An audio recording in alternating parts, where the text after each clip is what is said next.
कहीं पर भी तो अनुकंपा प्रदान करें। बोलिए प्रेम से श्री सद्गुरु महाराज की जय।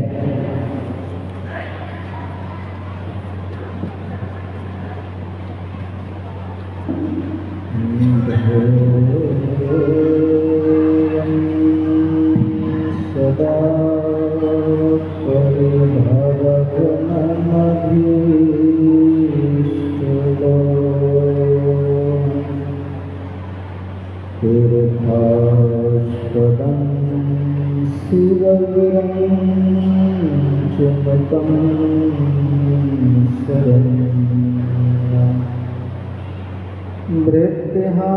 वृत्तिहारतिहं प्रणतपाल भगाधिपोतं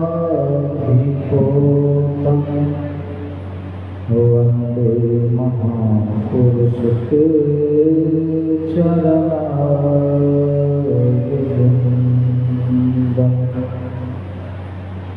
आदि गुरुदेव अनादि गुरुदेव अनंत गुरुदेव अखिल गुरुदेव शरण गुरुदेव शरण गुरुदेव। श्री गुरु महाराज चरणारविंद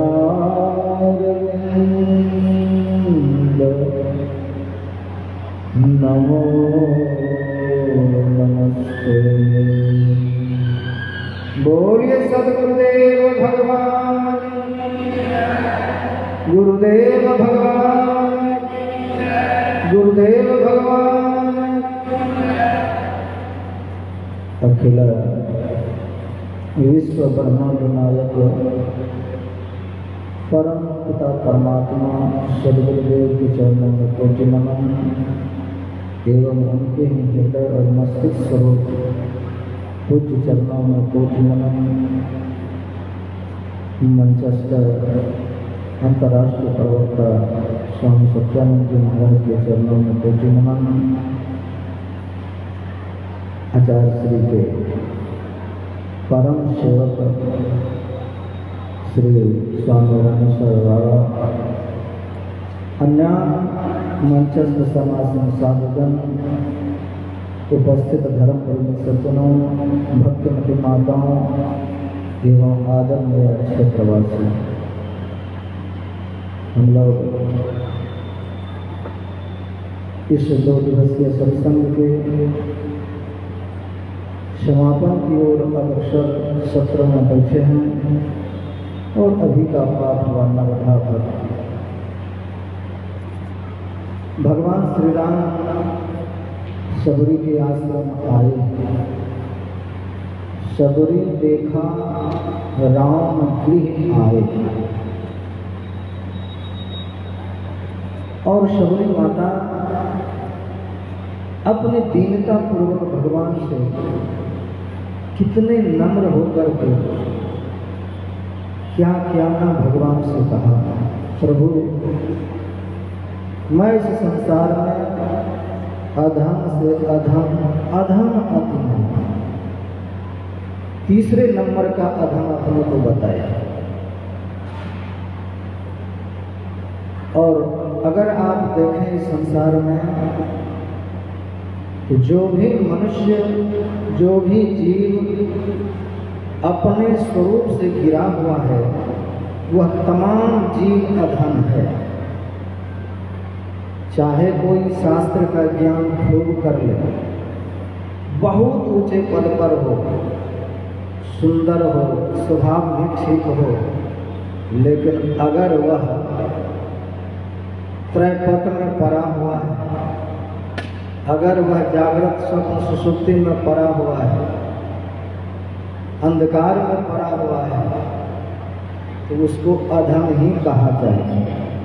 भले वो प्रचंड ज्ञानी हो संसार में, का अधम का अर्थ क्या होता है? का गिरा हुआ। गिरा हुआ कौन है? का हम सब जीव संसार में गिरे हुए हैं। कोई शास्त्र के अनुकूल सत्संग सुन करके अपने को ठीक ठाक बना करके रखे, अपने को संयमित करके अच्छा बना करके रखे, लेकिन अवस्था अगर वही है तो सबरी माँ कह रही है कि अधम ते अधम अधम रहते। हम लोग कहाँ के वासी हैं? बस शून्य में रहने वाले, तुर्यातीत के वासी। उस तुर्यातीत पद से जैसे हम गिरे तो पहला नंबर का जो अधम है वही हो गया, क्योंकि वहां से गिर चुके हैं। अब वो गुण नहीं रहा जो ईश्वर में रहता है, आप ईश्वर से अलग हो चुके हैं। का जब शब्द मंडल में आए तो पहला अधम आप हैं, वहां से भी गिर करके प्रकाश में आएगा, एक दूसरे नंबर का अधम है। प्रकाश से भी गिर करके आप चले आए अंधकार में। गुरु महाराज कहते हैं तू उतर प्रयोतम माही पीवने शब्द में। तो इस दृष्टि से अगर देखा जाए तो संसार में सब अधम है, उत्तम वही है, सर्वोत्तम वही है जिसने अपने को साधन विशेष के द्वारा उस तुर्यातीत पद में पहुंचा दिया। तो माता सबरी इस हिसाब से भी अधम में नहीं है, क्योंकि उसने अपने को बहुत ऊंचाई पर पहुंचा चुके हैं। संत रैदास जी महाराज कहते हैं, रैदास जन्म के कारण होत न को नीच। कोई भी व्यक्ति जन्म के कारण नीच नहीं हो सकता है। रैदास जन्म के कारण होत न को नीच, ऊंचे से नीच होता है ओछे कर्म के खींच। तो ओछा कर्म अगर करेंगे तो सुबह पूज्य स्वामी जी बता रहे थे ना कि रावण ब्राह्मण और ब्रह्मा जी का कौन है? ब्रह्मा जी का पोता होता है ना, कि परपोता हो, ब्रह्मा जी के बेटा का बेटा। अब इतने उस ब्रह्मा जी से संबंध उनके बारे में तो आया है कि ब्रह्मा जी रावण को पढ़ाने के लिए चारों वेद लेकर के जाते थे। कोई अरे गहरे का विद्यार्थी नहीं, ब्रह्मा जी ने खुद जाके चारों वेद उसको पढ़ाया है। और थोड़ी सी लेट हो जाए तो ब्रह्मा जी को कुछ से कुछ सुनना पड़ता था, उनका सेवक डांट देते थे। उनके बारे में आया है कि भगवान शिव स्वयं हिमालय पर्वत का त्याग करके लंकापुरी पहुंचते थे और कहते थे रावण मेरी पूजा कर ले। बताइए, इतना प्रतापी था कि शिव जी खुद जाते थे मेरी पूजा कर ले। अगर शिव जी ना जाए तो रावण स्वयं वहां पहुंच जाता था। जिसका इतना प्रताप, फिर भी धार्मिक तो थे वो, और भक्ति भी कितना करते थे, तामसी भक्ति जो सिर काट के भी चढ़ा देते थे। लेकिन वो दारूबाजी भी नहीं त्याग पाए, पर स्त्री गमन भी नहीं त्याग पाए, मांस भी नहीं त्याग पाए। इतना सब कुछ होने के बावजूद भी जिस शिव को हम धूप अगरबत्ती दे करके चाहते हैं वो उद्धार हो जाए, वह रावण उसको अपना सिर काट के चढ़ाता था, फिर भी उसका उद्धार नहीं हो पाया। फिर भी अंत में उसकी पत्नी धिक्कारती है, राम विमुख का हाल तुम्हारा, राम से विमुख होकर के आज तुम धूलि में दूसरित पड़े हुए हो। तो संसार में अधमता की यही निशानी है कि जब तक हम इस तरह पेट में पड़े हुए कितना भी होशियार हो जाए, कितना भी बुद्धिमान हो जाए, इसीलिए बड़े बड़े अच्छे दिखने वाले से भी गलती हो जाती है, क्योंकि ये अवस्था ही है, भूल भर यहाँ पर होगा। गलती किससे नहीं होगी? का जिसने अपने को त्रैपटों से ऊपर कर लिया, यहाँ से जो हट गए हैं। तो हम लोग माता सबरी के विनम्र स्वभाव और उनके भाव को श्रवण कर रहे थे कि अधम ते अधम अधम यति नारी। हमारे शरीर में 72 करोड़ नारियां हैं, इनमें से बहुत ज्यादा ऐसी नारियां हैं जो अधमता की ओर ले जाता है, नीचे की ओर ले जाता है, जीव को पतित करता है, जीव को गिरा देता है। संत गरीबदास जी महाराज कहते हैं गरीब जिन इंद्रिन परहेजिया के नर पावन मोह, इंद्रिन के अधिकार बूढ़क तीनों लोग का ऐसे ऐसे नारियां हैं, अगर आपको प्रभु अधिकार जमा ले, आपको वश में कर ले, तो आपको अधम से अधम बना करके छोड़ेगा। और इसी शरीर में ऐसी नारियां हैं जिसको एक बार स्वीकार कर ले तो आपको परम मोक्ष दिला करके छोड़ेगा। तो संसार में भी अधम है, हमारे शरीर में भी अधम नारियां हैं, पुरुष भी हैं। तो वहाँ पर विनम्र भाव दर्शाती है कि हम कितने विनम्र हैं। भगवान श्री राम माता सबरी को उत्तर में क्या कहा? तू भामती भामनी है। और मूल रामायण में पढ़ेंगे तो युवती का उसको भगवान श्री राम ने उपमा दिया है, जैसे नवीन कोई हथनी हो। कई संसार में युवा लोग दीक्षा लेकर के पड़े हुए हैं, लेकिन माता सबरी भजन दीक्षा लेकर के इतना तीव्र गति से वो भक्ति के मार्ग पर चली तो पहुंच गई, वो अपने परम धाम को प्राप्त कर गई। तो भगवान श्री राम कहते हैं संसार में कोई भी व्यक्ति है, जात में पात में, इससे हमें कोई मतलब नहीं। किससे मतलब है? मानव एक भगत कर नाता। अगर जीवन में भक्ति है, चाहे आप जिस जाति में हो, भागवत महापुराण में आया कि सकल भुवन मध्य निर्धनास्ते धन्या, का पूरे त्रिभुवन में आप कितना भी गरीब से गरीब क्यों न है, अगर आपके हृदय में भक्ति आ जाए, और भक्ति जब आ जाए तो भगवान को कोई वो आने से रोक नहीं सकता है। और जिसके हृदय में भक्ति और भगवान ज्ञान और वैराग्य सब उत्पन्न हो जाए, सब प्रकट हो जाए, तो उनसे ऊंचा कौन है दुनिया में?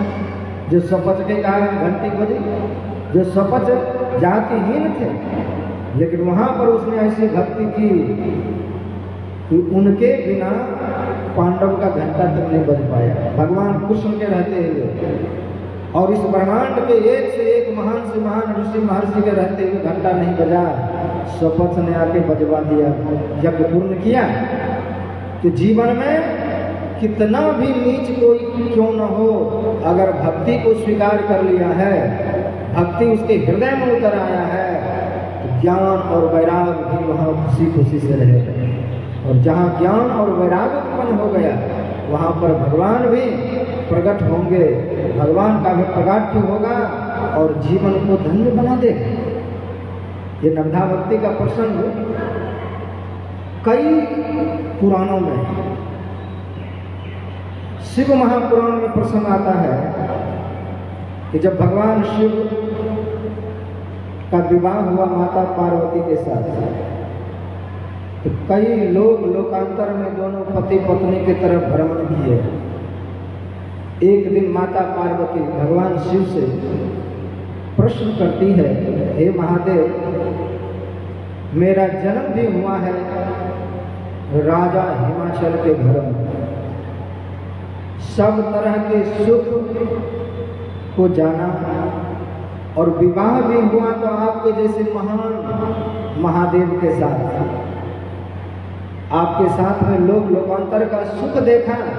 लेकिन हे महादेव, एक कमी लग रहा है, ऐसा कौन सा सुख है जो अभी तक मुझे नहीं मिला है, जिसके लिए आत्मा क्षुब्ध रहती है कि और कोई सुख हो, और कोई विशेष सुख मिले। तो भगवान शिव कहते हैं, हे देवी, तुमने शरीर का सुख जाना है, पिता के घर में और मेरे घर में, मेरे संग में रह करके भी तूने पति का सुख जाना है, लेकिन शिव का सुख नहीं जाना है, स्वरूप का सुख नहीं जाना है। और स्वरूप का सुख जानने के लिए तुमको 9 प्रकार की भक्ति बताता है। तो शिव महापुराण में भी 9 प्रकार की भक्ति का वर्णन है। देवी भागवत में वहाँ भी नवधा भक्ति का उपदेश माता पार्वती ने अपने पिताजी को दिया। भागवत महापुराण में प्रहलाद जी ने अपने पिताजी को नवधा भक्ति का वर्णन किया है, और यहाँ पर भगवान अपने भक्ति सबरी से नवधा भक्ति का वर्णन किया है कि जीवन में अगर परम सुख चाहिए तो इन 9 सोपानों को पार करना पड़ेगा। इनमें से एक एक भक्ति जीवन में उतार करके अपने जीवन को निहाल करना पड़ेगा। इसलिए कहा प्रथम भक्ति संतन कर संगा। यहाँ कहने वाले भगवान श्री राम हैं और सुनने वाले माता सबरी। यहाँ पर भगवान श्री राम ने अपने लिए कुछ भी नहीं कहा। राम जी थे तो राम जी कह सकते थे कि मेरे लिए अयोध्या में जाकर के कुछ करो तो भक्ति होगी, सरयू में जाके कुछ करो तो भक्ति होगी। सुबह स्वामी जी कह रहे थे ना, अगर राम राम जपने के लिए कहा जाती है मत करिएगा कि राम राम ही जपें, सीताराम ही जपें। जपने का मतलब है जिसने जिनसे जैसा दीक्षा लिए हैं उनका जप करना है। यहाँ पर भगवान श्री राम माता सबरी को अपने बारे में कुछ नहीं कहा। यह क्या कहा कि तुम अपने गुरु के पास बैठ करके जो कुछ वो सुना रहा है सुनो, उनके संग में रहो, संगति करो। सताम सज्जनानाम संगति का संतों के संग। अब संग किया है, इतने करोड़ों लोग दीक्षित हैं और करोड़ों लोग अपने गुरु के साथ रह सकता है। जब नहीं रहेंगे तो सत्संग कैसे होगा? गुरु कहीं है, चेला कहीं है, फिर संतों का संग क्या हुआ है? संग का अर्थ होता है आसक्ति। भगवान श्री कृष्ण कहते हैं संगात संजायति कामः, संग से कामना जगती है। जैसे आप सड़क से, ट्रेन से, गाड़ी से जा रहे हैं, कोई सुंदर भवन आपने देख लिया, एक बार रास्ता चलता, आंख ने उनका संग किया और घर पहुंच गए। घर तो पहुंचे लेकिन आंख उसी भवन को निहार रहा है, तो कितना सुंदर भवन था, मैं भी ऐसा बना लेता। तो आंख ने तो संग किया बहुत पहले, और अब भी आंख उसी का संग कर रहा है, और ये हृदय में कामना जगी कि ऐसा ही भवन में भी बनवाऊंगा। तो आंख ने संग किया, कामना जगी।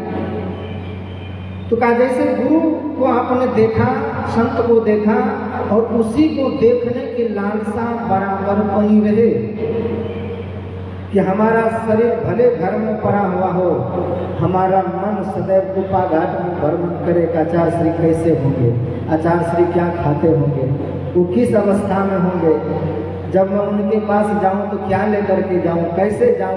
अगर ऐसा चिंतन आपका चल रहा है तो आप आचार्य श्री के संग में ही हैं। इसी का नाम सत्संग। तो बराबर उसकी चिंतन, बराबर उसके बारे में कुछ अच्छा विचार उठते रहना, अपने गुरु के प्रति विचार उत्तम बना करके रखना। इसलिए कहा जो गुरु बसे बनारस शीश समुंदर तीर, एक पलक बिसरे नहीं जो गुण हो सके। शरीर भले कहीं हो, आपका चिंतन सदैव अपने गुरु के प्रति होते रहना, यही संग है। तो भगवान श्री राम कहते हैं कि प्रथम भक्ति संतन कर संगा। अगर आप संतों के संग पकड़ लिए मन से, नहीं तो आप यहाँ भी रह करके कूलर के हवा में तो है, एक भी शब्द नहीं सुनेंगे, इसको भी सत्संग नहीं कहा जाएगा। तो कूलर इतना जोर से आपके कान में बजेगा कि एक भी आवाज नहीं जाएगा। तो यहाँ बैठ के भी आपका सत्संग नहीं हुआ, और कोई वहाँ घर में बैठे बैठे कोई यूट्यूब पे देख रहा है, उसका सत्संग हो गया। तो कहा अपने गुरु के संग संग चलना, गुरु को हृदय में उतार लेना, गुरु के प्रति अच्छा विचार जगते रहना, नेत्र में लालसा हो, कब देखें कब जाएं, कि ये भी एक भक्ति है। नहीं तो ऐसी भक्ति आप नहीं कर पाएंगे कि गुरु के संग संग डोला, कोई नहीं डोल सकता है, हम आप कोई नहीं। इसलिए प्रथम भक्ति संतन कर संगा। भगवान अपने लिए नहीं कहा कि आप अपने गुरु के संग में जाओ, यही मेरी भक्ति है। दूसरी में क्या कहते हैं? गुरुपद पंकज सेवा, गुरु महाराज के चरणों की सेवा करना, दूसर रतिमन कथा प्रसंगा। देखिए दूसरे में रति बता दिया, तो रति के साथ कथा प्रसंग सुनना चाहिए। वैसे तो हमारे शास्त्र में आया कि सत्संग सुनना नहीं है, इसको पीना है।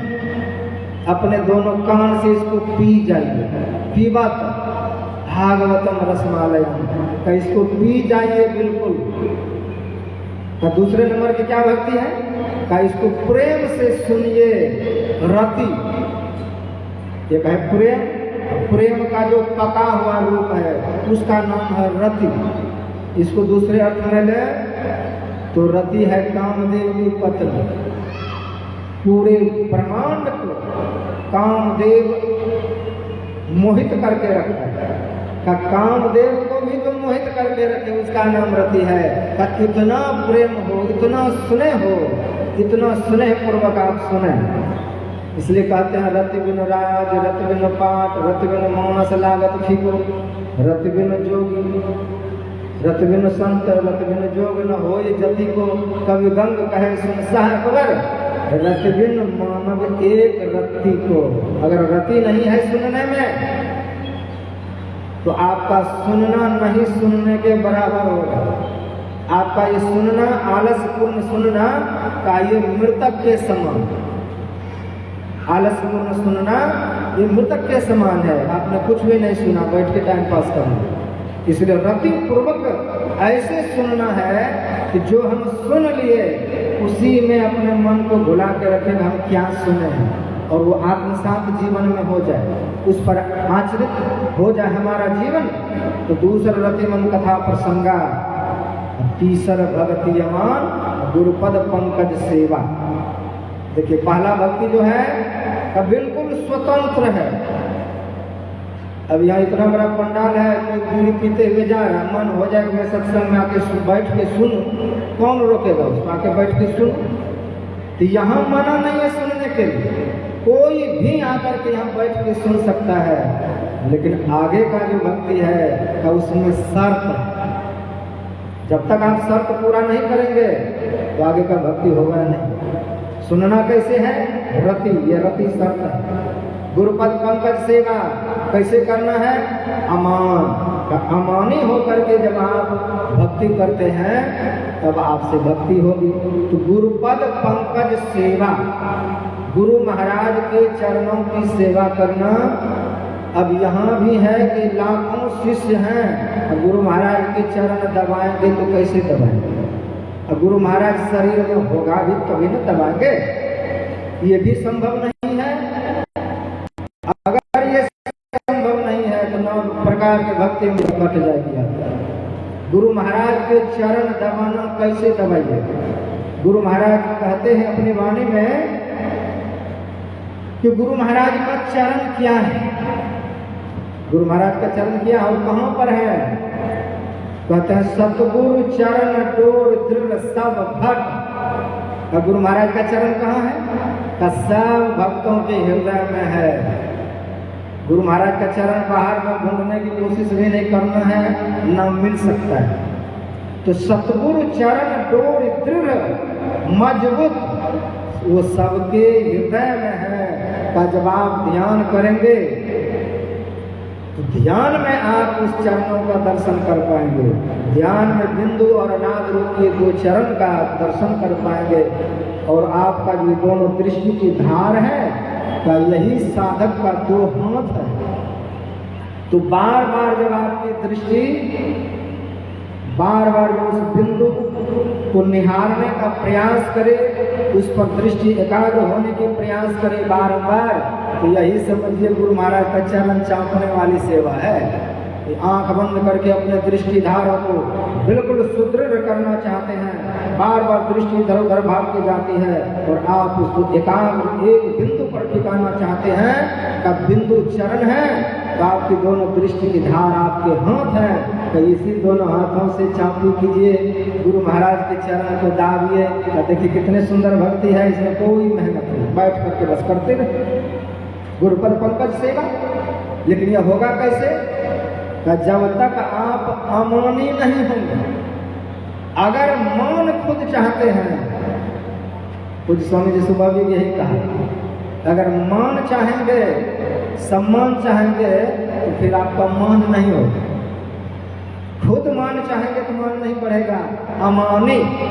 अमान हो करके आप जो अमानी साधक है, शिष्य है का वही इस तरह का काम कर पाएगा। अच्छा, एक बात इसको समझिए, अगर गुरु महाराज सबके भीतर ही है, सबके भीतर में है, तो आपके पिताजी जो वृद्ध है घर में, क्या उसके भीतर नहीं? आपकी किसी की अगर सास वृद्ध है, क्या उसके भीतर में गुरु महाराज नहीं है? तो ये समझिए कि इसके भीतर भी गुरु महाराज है, और उसी का अगर पैर चाँप दिए, थोड़ा बहुत सेवा कर दिए, कोई पिता की सेवा कर दे, कोई दादाजी की सेवा कर दे, तो सेवा भी हो गया, और भावना है कि इसके हृदय में गुरु महाराज है, तो कोई साधक। यही आप कर सकते, चरण चाँपने की बात नहीं तो जरूर ध्यान कीजिए। तो गुरुपद पंकज सेवा तीसर भक्ति यमान, और चौथी भक्ति मम गुण गण करय कपट तजिगान। कपट का त्याग करके हम जीवन में तब आप ये भक्ति कर सकते हैं, गुणगान कर सकते हैं। क्योंकि गुणगान आप जिस मन से करते हैं, उसी मन में मन की जाने सब गुरु। तो गुरु तो आपके मन की बात जानता है। आप गुरु महाराज के सामने हाथ जोड़े हुए हैं, आप गुरु महाराज को कुछ भेंट करने के लिए आए हैं, कुछ चढ़ाने के लिए आए हैं, 100-200 का चीज चढ़ा करके लाखों की चीज मांग रहे हैं, नहीं, का मन में कुछ और है। ये तो आप गुरु के सामने थोड़ा बहुत चढ़ा तो है, लेकिन भीतर में कपट है कि गुरु महाराज ऐसा हो जाता, ये हो जाता। तो मन को निष्कपट कर, गुरु की सेवा निष्कपट भाव से जो करेगा उसी का सफल होगा। महाभारत में प्रसंग आता है कि जब पांडवों को द्रोणाचार्य जी ने धनुर्विद्या सिखा रहे थे, तो कर्ण के मन में भी भावना जगी, क्योंकि वो क्षत्रिय थे। जाकर के निवेदन किया कि गुरुदेव मैं भी सीखना चाहता हूँ। तो द्रोणाचार्य सीधा कह दिए, देखो मैं सिर्फ राजपुत्रों को ये सिखाऊंगा, उनको नहीं सिखा सकता। और सीखने की अभिलाषा है, यहाँ मना कर दिया तो अब कहाँ जाए? तो कर्ण ने विचार किया, तो अगर ये नहीं सिखाए तो क्या हुआ, उनसे भी जो विशेष होगा चढ़ा बढ़ा, मैं उनसे सीख करके आता। क्या किया, अपने को ब्रह्मचारी का रूप दिया, चोटी धारण किए, खड़ाऊ पहने, श्वेत वस्त्र धारण किया, चंदन टीका लगाए तो मैं ब्राह्मण हूँ।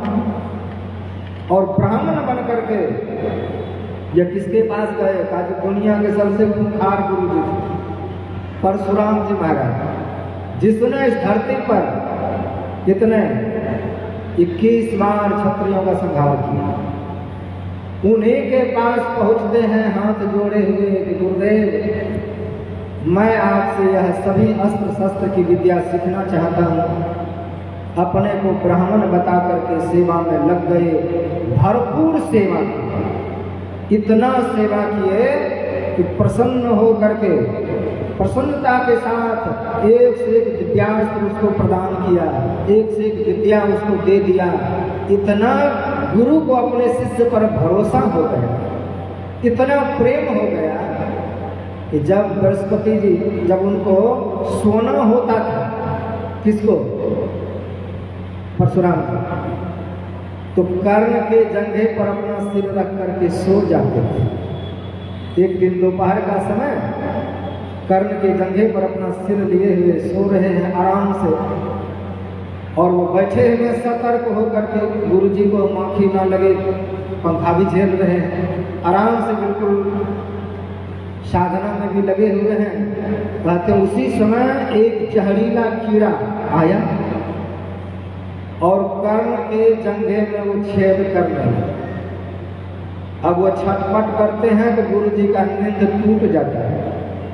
अगर नींद टूट जाता है तो गुरु जी नाराज होने का डर है, अथवा गुरु की हम सेवा में हैं, हमारे कारण अगर गुरु जी दुखी हो जाए, कच्चे नींद में उठ जाए तब तो दिक्कत वाली बात है। इसलिए सहनशील हो करके दांत पर दांत रख करके शरीर में कंप होता है, जब कीड़ा उसके जंघा में छेद कर गया।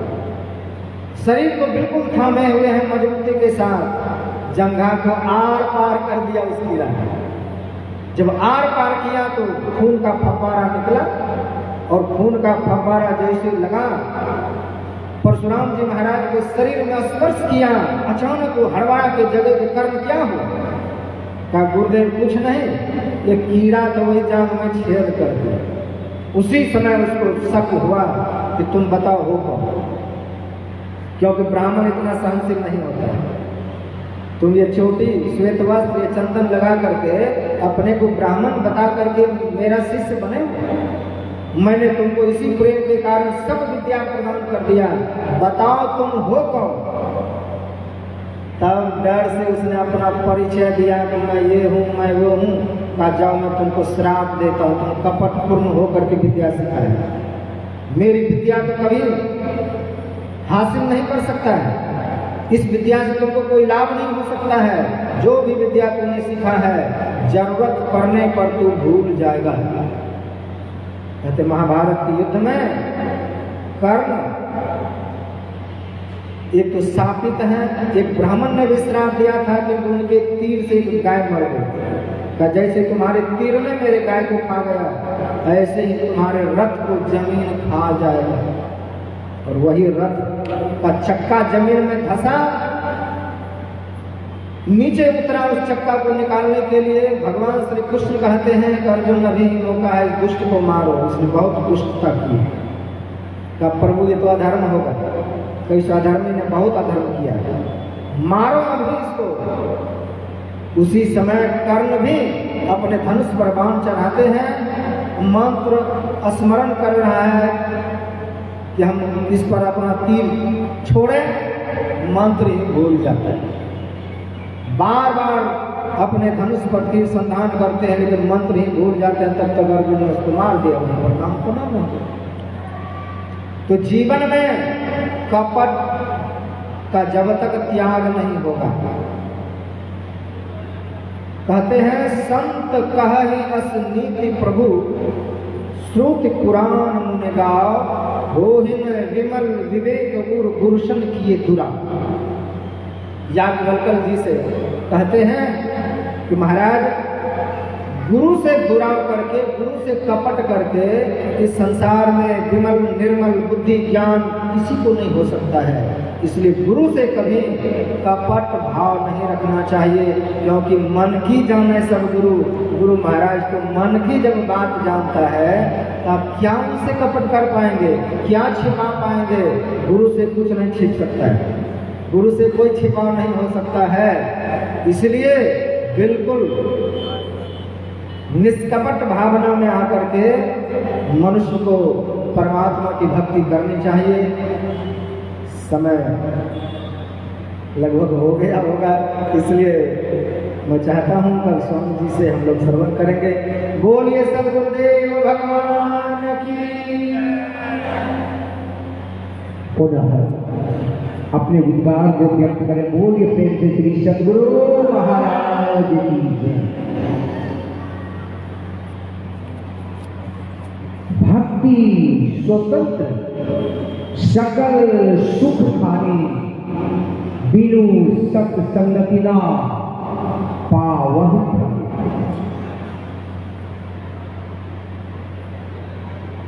साधना सिद्ध, लोक प्रसिद्ध, spiritually attained, world renowned, famous, well known, popular, मुनियों के मगर the thought of sage, मनुष्यों के मनुष्य the wisdom of the wise man.